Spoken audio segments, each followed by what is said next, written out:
Hello, it's Aggie back again after a Christmas break. I am back as promised with my brand new segment called DPSI. This year, I'm going to be talking about the DPSI or the Diploma in Public Service Interpreting Qualification, level 6, forgot to add. And every 2 weeks, I decided to go bi-weekly because I'm still having some health issues from my injury. About the DPSI qualification. So we're going to kick off a bit of a cold. So we're going to kick off with having a very brief look at the Diploma in Public Service Interpreting Qualification, level 6. And this information is based on a PDF document with the information and the overview published by the Chartered Institute of Linguists. This published by the Chartered Institute of Linguists. This document. So DPSI, or as it's actually known officially, CIOL Qualification Level 6 Diploma in Public Service Interpreting, is a qualification which was established in 1989, so quite a while ago. And the objective of that qualification, according to the CIOL, is, quote, to provide a nationally consistent standard of professionalism in, in interpreting in the context of the public services.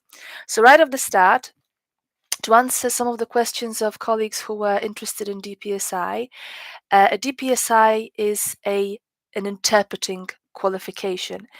It's for interpreters, and it's for interpreters working in a very, very specific setting, which is public service interpreting, but also community. So this qualification specific setting, which is public service interpreting, but also community.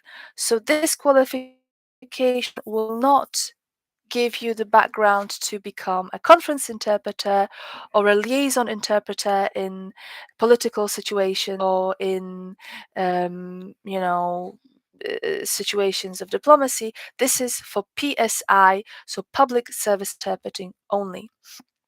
Now, it is awarded by the already mentioned Chartered Institute of Linguists, and there are several specializations called pathways in which you can take this qualification.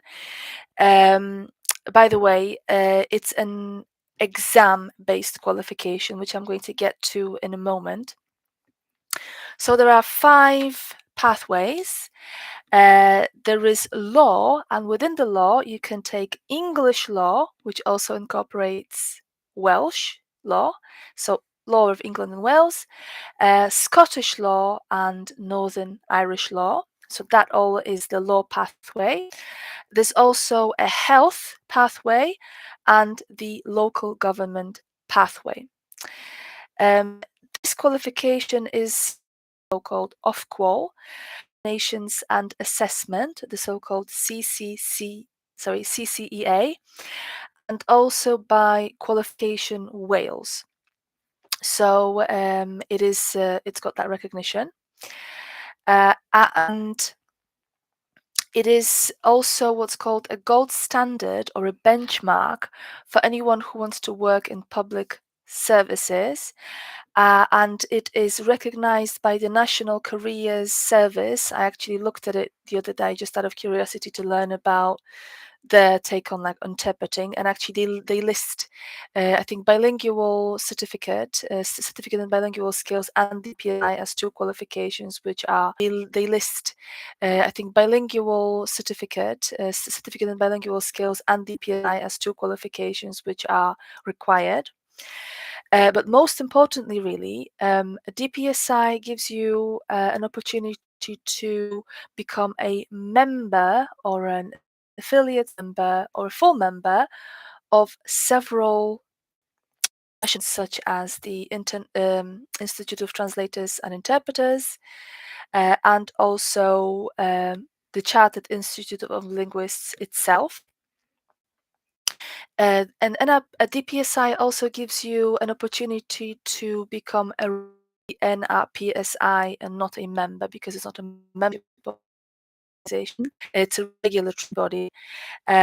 Together with some other requirements, the NRPSI require for you to sit this exam and obtain the is the fact public service interpreters. So regardless of whether you achieve this qualification in law, any of the three legal pathways, or or health or local government, for many agencies and many organizations, a DPSI and for you to go on the so-called books.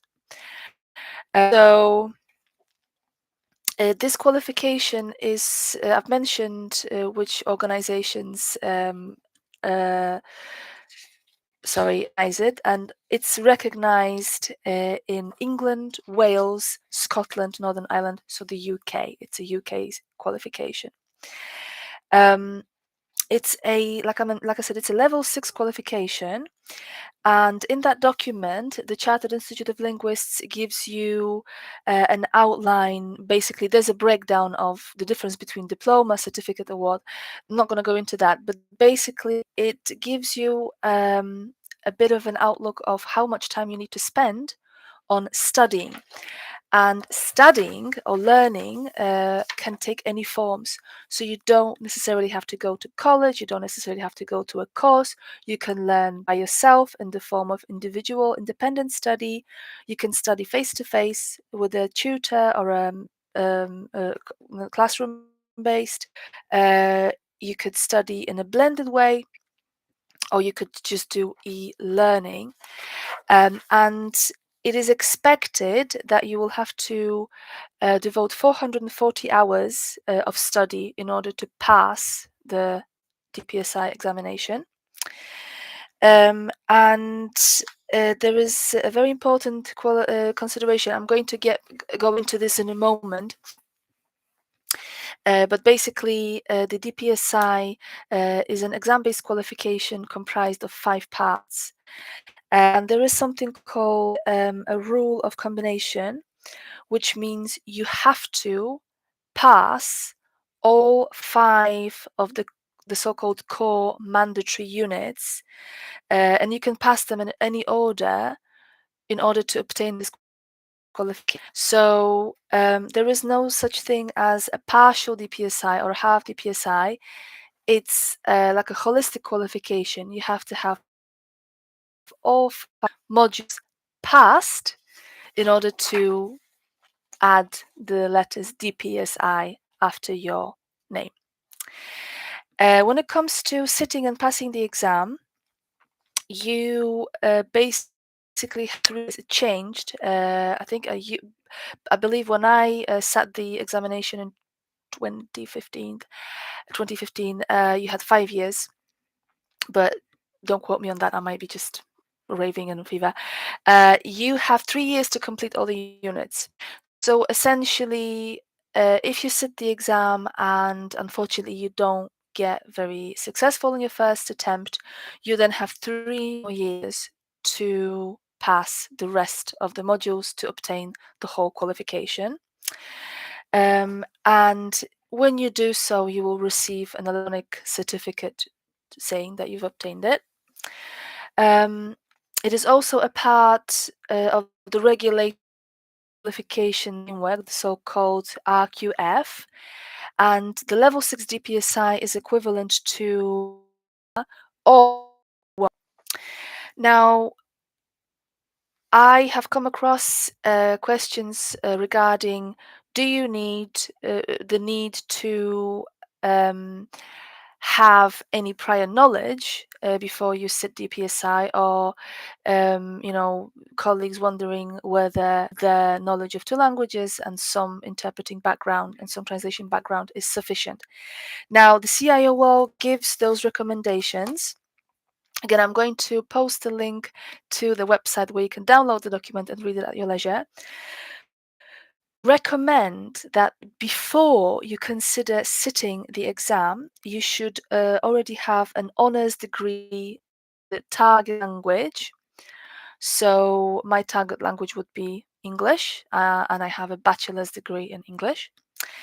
And also that you have relevant cultural background. So, for example, on my, in my case, I have studied English. I have lived in England for a couple of years, and obviously I'm Polish, born and bred in Poland. So I had that, and obviously I'm Polish, born and bred in Poland. So I had that background of both languages before I sat the exam. And also, they recommend that you know two languages fluently at the so-called C1 level. So your language pair, because you would be interpreting. I'm going to go into languages in a moment.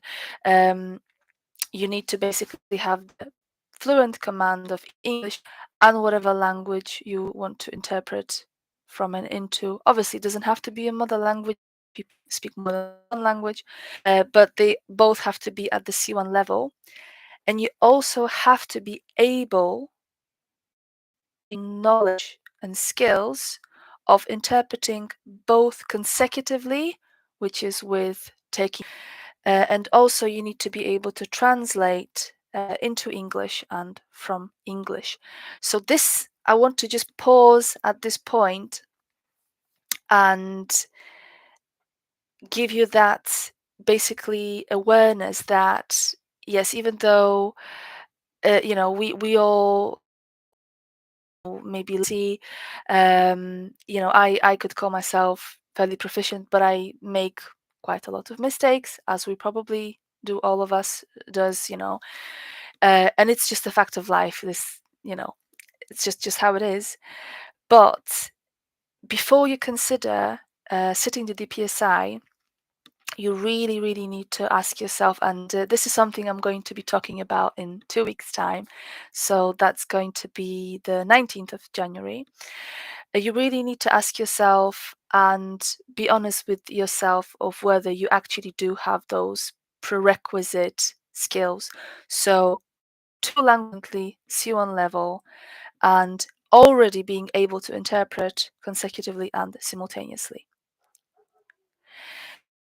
So, and also being able to translate into English and from English.